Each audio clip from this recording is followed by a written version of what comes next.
I got pretty close.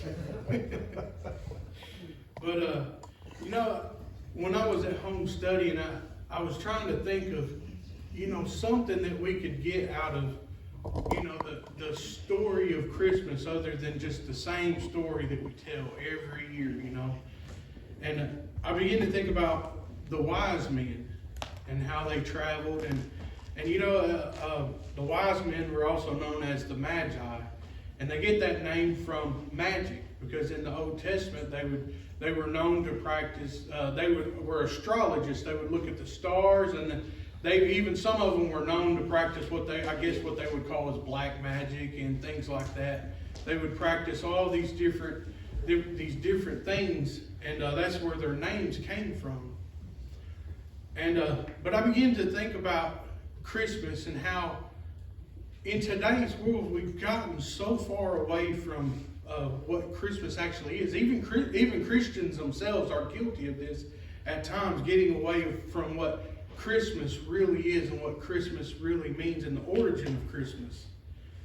And I begin to think about, people, they look at Christmas as a time of a joyous and trouble-free season. But we have to ask ourselves, is this honestly true in the world that we live in? Is that what we are experiencing this season? Probably not. There's a lot of people that they get disappointed and down at Christmas time. Sometimes it's personal problems that keep us from experiencing the joy of the season. For others, we feel like it's one crisis after another that just seems like it runs over us every time. And it always happens around Christmas, when we should be joyous and celebrating. With such an avalanche of problems, it's hard to have a holly jolly Christmas. Some people are so busy and they're working so hard that there is no time for sitting around a fire roasting chestnuts. Or maybe there's not anything really wrong, but for some reason, you are just not enjoying Christmas. It's not providing the emotional lift that you expected. In fact, it's almost depressing. The world does not look like a winter wonderland. It just looks like winter. Disillusionment at Christmas is not an unusual thing. We experience it every year. Some people do, some people don't. Next year you may experience, this year you might not be. We get so hyped up with expectations about what Christmas is supposed to be that we often, the real thing doesn't measure up and we are disappointed. Reality. What can you do this Christmas to avoid this disappointment? How can we improve our level of joy this Christmas? There's an answer. The answer is found in the story of the Magi in Matthew chapter 2. The Magi, or wise men from the east, saw a star that indicated the birth of a new king in Israel. Wanting to honor him with gifts, they set out on a journey following the star to find this newborn king. From the attitudes of these wise men and the events that surrounded their journey, we see how we can raise our level of joy at Christmas. I'm going to go to Matthew chapter 2 and I'm going to read verses 1 through 12.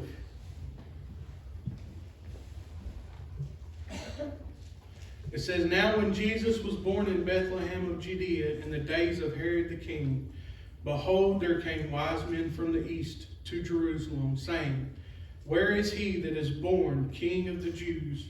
For we have seen his star in the east and are come to worship him. Prophecy. When Herod the king had heard these things, he was troubled, and all of Jerusalem with him. And when he had gathered all the chief priests and scribes of the people together, he demanded of them which were Christ should be born. Scared of his kingship. And they said unto him in Bethlehem of Judea, For thus it is written by the prophet, And thou thou Bethlehem in the land of Judea art not the least among the princes of Judah. For out of thee shall come a governor that shall rule my people Israel. Then Herod, when he had privily called the wise men and inquired of them diligently what time the star appeared. And he sent them to Bethlehem and said, Go and search diligently for the young child, and when you found him, bring me word again, that I may come and worship him also. Not so. When they had heard the king, they departed, and lo, the star, which they had saw in the east, went before them till it came and stood over where the child was. When they saw the star, they rejoiced with exceeding great joy. And when they were come into the house, they saw the young child with Mary, his mother, and fell down and worshipped him. And when they had opened their treasures, they presented unto him gifts, gold and frankincense and myrrh. And being warned of God in a dream that they should not return to Herod, they departed in their own country another way. You know, I was thinking about this. There's 3 lessons that we can learn from this story. The first is, what do you seek? Your level of joy at Christmas is directly related to what it is that you seek. What is it I want to get out of Christmas? What is it that would make your Christmas wonderful and satisfying? Let's examine ourselves. Snow, all the family together and happy, a feeling you define as the holiday spirit. Finding the right present to give. Getting the present that you have been hoping for. The problem with all of these is that they can leave us disappointed. Every one of these things can leave us disappointed. They're very temporal. They're temporary. Have you ever had that kind of experience when you were disappointed by Christmas because it did not deliver what you thought it would? The problem is not Christmas. It is in our expectations. Look in the mirror. We are looking for the wrong things. You know, the Magi, they show us how to increase our level of joy at Christmas by looking for the right things. What was it they were looking for?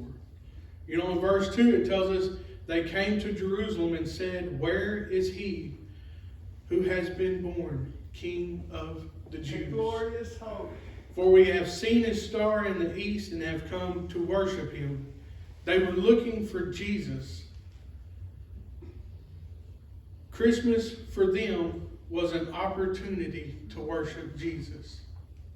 You know, and this is the most important thing that we should be looking at Christmas time, is worshiping Jesus. It's not about the presents that we get, the presents that we can give. It's about worshiping Jesus. Don't we owe Jesus something? You know, that's what we need to be looking for and expecting this Christmas. An experience of worship. A fresh glimpse of he who was born King of the Jews. If our goal this Christmas is to worship Jesus, then I doubt very seriously we will be dissatisfied with our experience. The second thing is, where do we look? Our level of joy at Christmas is directly related to where we look. We learn from the Magi that there are wrong and right places to look for Christmas. They started by looking in the wrong place. They looked where our own human reasoning said that they should look. The star indicated the birth of a new king in Israel. The Magi went where the kings should be born. Where would you expect a king to be born? In the palace is where you would expect a king to be born. The palace of Herod the Great in the capital city of Jerusalem. But what a mistake that was. When Herod heard of the birth of a new king, he jealously sought to destroy him. He was one of us. Sometimes we are tempted to look for joy at Christmas in the wrong places. We think by getting or giving the right gift, we will be satisfied. We imagine that being with family will be joyful. All these can easily disappoint us. We may not be able to afford the right gift for a loved one. Family members may be missing from our holiday celebration. If you are looking to these things for joy, you may be left with a feeling of disappointment. Disappointment. You know, the wise men, they looked in the right place when they looked to God. They read the The word. trip to Jerusalem was not a total loss. While they were there, they discovered where they should have looked in the first place. The Bible. The scribes in Jerusalem said that according to the prophet, the Messiah was to be born in Bethlehem. According to the preaching. So on their own will, they followed, they went to Jerusalem, the capital. That's where they thought they would find the king to be born. But only when they got there, they were told by the scribes that the prophet had said that he was to be born in Bethlehem. And number 3 is, what do you give? Your level of joy at Christmas is directly related to what you give. What would you give? The wise men, they came to Jesus' house bearing gifts. The gifts they gave were entirely appropriate. They gave gold, a gift for a king. By giving it, they acknowledged that Jesus, King of glory, and Jesus is the King. They gave frankincense, a gift that would have been given to a priest. This was the incense that the priest would have used in a temple. So they acknowledged by giving this to Jesus that he is our high sweet priest. sense of peace. A smell of peace. They also gave him the gift of myrrh, which is a gift for the dead. It's an item that they would use during embalming treatments in the Bible days. It was a wonderful scent. It was used to cover up the smell. It's the story of Jesus. This was a fragrant ointment. By giving it, they acknowledged that Jesus had come to die for our sins. He had come to give his life on the cross for us. He didn't become sin. He died for our We should always give appropriate gifts for Christmas as well. Don't get me wrong, I'm not talking about material gifts. I'm talking about more important things.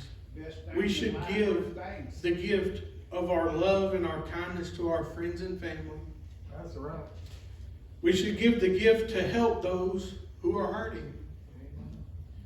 We should give the gifts of forgiveness to those who have hurt us. Try a little kindness. Giving these kinds of gifts will result in a joyful and meaningful Christmas. Third prophet. These are things that people will never forget. Do you remember what you got on your 5th Christmas? Do you remember what you got for your 10th Christmas? I don't even remember. I don't even know if I remember what I got last Christmas. How about your 70th Christmas? So, material things we forget. The best things in life aren't things. Who remembers when they were baptized? Oh, yeah. Who remembers when you wronged somebody and they came to you and said, I forgive you? These are things that we can remember. These are things that we will take with us every day of our lives. These are what will bring us joy, not only this Christmas, but every Christmas after, every day after it has happened. Jesus said, I love you. These are the things that we need to give. And I'm not saying don't go buy your kids Christmas toys. No. Don't do that to them little kids. But these are the gifts that that will be remembered. These are the gifts that God has given us, and we are to share with other people.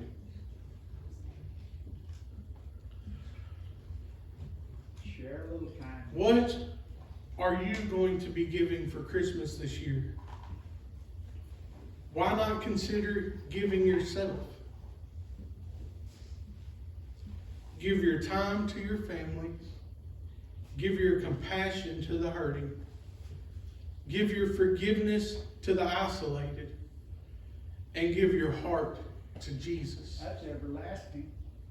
I promise you, when you look for the right things, look in the right places, and give the right gift, you will have joy for Christmas. You will not be disappointed. But not only for Christmas, for the rest of your life. Every day we can find joy in something. No matter, like he was talking about in the valley, we can always find Jesus. He's there with us. Amen. When you're up on that mountain, it's easy to look out to see all the beautiful things you can see as far as your eyes will let On you. top of the world. But when you're down in that valley, it's kind of hard to see. All the trees and the vines and everything is obscuring your vision. Looks like I made it to the bottom. Sometimes it's hard to see Jesus, but he's right there with us.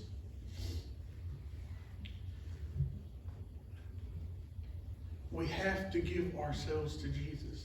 That's the greatest gift that we can ever It's give, possible. is ourselves. Not far away. And you know, the world that we live in, so many people are so stuck on presents, material things. All the material things that we want for Christmas. You know, they ask me what I want for Christmas every year, and I tell them nothing. Because I don't need anything. I don't want for any. Of course, everybody wants something, but I don't, there's nothing that I need. There's nothing that I want. There's nothing, no material thing can make us happy. No material thing can give us joy. True joy. It'll wear out. It's just temporary. It'll make us happy for a for a little season. while. Just for a little while. And then what happens when we get bored with it? We just toss it to the side and get something else. Where was it? Where But is you it? know, Jesus is something that we will never get bored with. Jesus is what will make us happy every day of our Never lives. ending story. All we have to do is accept the gift that he offers us. That's all we have to do, is accept the gift. And it's free. It doesn't cost a single thing. You don't have to go to Walmart The price and max out has your been credit paid. card to give that It's gift been or paid to up receive front. that gift. You don't have to put yourself in a financial bind to receive the gift of Jesus. You don't have to put yourself in a financial bind to give yourself to Jesus. It's free. And this is what we have to get back to. This is what we have to remember, that we need to look beyond the material things of this world and get back to what Christmas is really about.